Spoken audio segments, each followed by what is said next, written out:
ईद के फौरन बाद इसकी शादी की तैयारियां होने लगी थीं। इस का तमाम गुस्सा, जिद, अकर और रोना धोना नाकाम साबित हुआ था। मम्मी और पापा कुछ सुनने को तैयार नहीं थे। इसके बार के इनकार ने मम्मी जैसी नरम मिजाज को भी खासा मुश्तिल कर दिया था। तुम साइको केस होती जा रही हो ऋषि।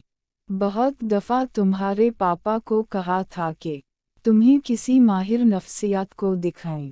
अजीब पागलपन है ये। पहले अबद के लिए मर रही थीं, हम इज्जत हाथों में लिए इसके घर चले गए कि लाडली बेटी की आंख के आंसू बर्दाश्त नहीं होते थे।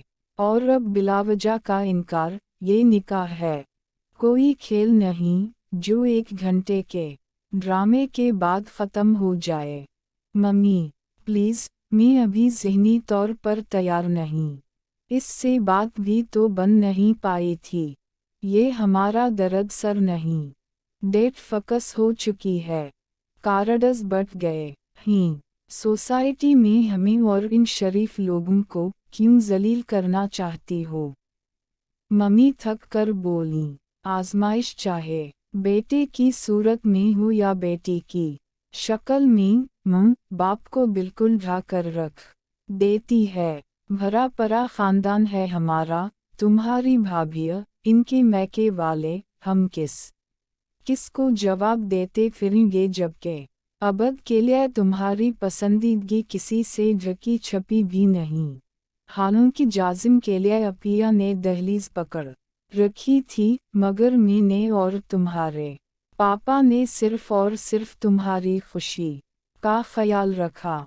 हमने रिश्तेदारी में तुम्हारे दिल को कुर्बान नहीं किया। क्यों इतना सताती हो ऋषि? वो गोया बिल्कुल वे गई थीं। सूरी मम्मी, मैं ऐसा चाहती तो नहीं, फिर भी ना जाने क्यों मुझसे ऐसा वैसा हो जाता है, गैर इरादी तौर पर। मेरी शख्सियत में ये कमी क्यों है?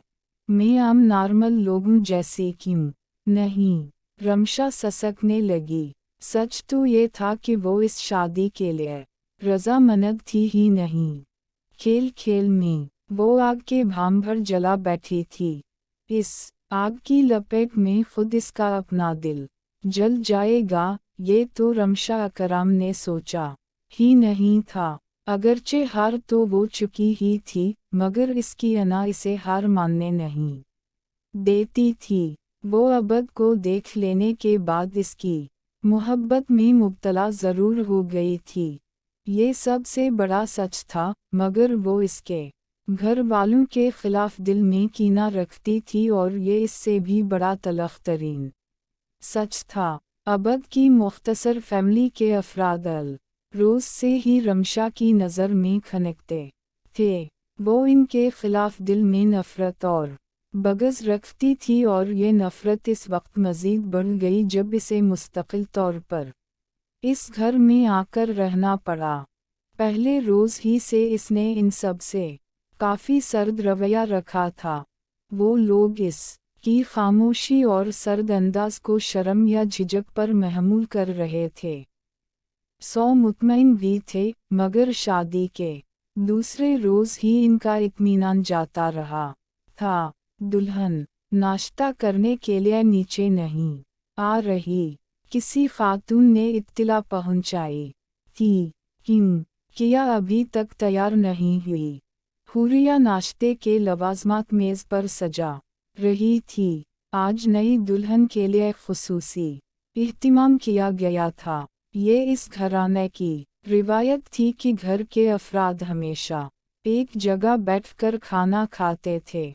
नए आने वाले हर फर्द को भी अलरोज़ से बावर करवा दिया था, ताकि वो भी बग़ैर झिझके घर वालों से घुल मिल सके। आज बेगम अदीला जर्रार भी काफ़ी पुरजोश थीं और बहू के साथ किचन में बराबर काम करवा रही थीं। हुरिया बेटा, तुम एक दफ़ा रमशा से पूछ लेती कि नाश्ते में वो क्या लेना पसंद करेगी। वो इतने इह्तिमाम के बावजूद भी मुतमईन नहीं थीं। मैं अभी पूछ के आती हूँ। हुरिया ने फरमानबरदारी से सर हिलाकर कहा और फिर ऊपर आ गई। रमशा 8 चुकी थी। नहाने के बाद हल्के फुल्के लिबास में बहुत शगुफ्ता और तरोताज़ा लग रही थी। लगता है अभी पूरी रात चंद तारों और गुलाबों की बातें ही करता रहा है। माशा अल्लाह से सरापा गुलाब ही बनी हुई हो। हुरिया ने शरारती अंदाज में इसे छेड़ा। आपने ठीक कहा, मुझे अभी की मोहब्बत पर फ़ख्र है। वो काफ़ी मगरूराना अंदाज में चहकी। माशा अल्लाह, अल्लाह नज़र बद से बचाए और हमेशा तुम्हारी खुशियों को सलामत रखे। हुरिया ने सद्दिक दिल से कहा। वो इसकी तरफ देखे बगैर अपने सिल्की बालों में बड़े स्टाइल के साथ बुरुश फेरती रही थी। नाश्ते में किया लोगी? हुरिया जिस मकसद के लिए कमरे में आई थी उसी के मुताल्लिक पूछने लगी। सिर्फ जूस, सेब और अनार मौजूद हैं, कौन सा जूस बनाऊं? एप्पल जूस, वो बेनियाजी से बोली। ओके, फिर तुम थोड़ी देर तक नीचे आ जाना। इनास और अबद भी जागने से वापस आ जाएंगे। नाश्ता सब इकट्ठे करते हैं, ठीक है ना? हुरिया ने इसके गुलाबी चमकीले गालों को छूकर प्यार से कहा और बाहर की तरफ जाने लगी थी जब रमशा की आवाज़ सुनकर रश गई। ये ठीक नहीं है। क्या मतलब? हुरिया कता समझ नहीं पाई। मतलब तो बहुत वाज़ेह है। मैं नाश्ते में सिर्फ जूस लेती हूँ, ऊपर भिजवा दे जाएगा। मुझे सबके साथ नाश्ता नहीं करना। इसने बुरुश हुआ में उछाला था जो सोफे पर सीधा जा गिरा। हुरिया अभी तक उलझी हुई नज़रों से इसे देख रही थी, गोया वो इसकी बात समझने की कोशिश कर रही थी। मगर ऋषि मामा चाहती हैं कि तुम भी नाश्ते में हमारा साथ दो। इस तरह तुम्हारी आदत भी पुख्ता होगी और आपस की मोहब्बत भी बढ़ेगी।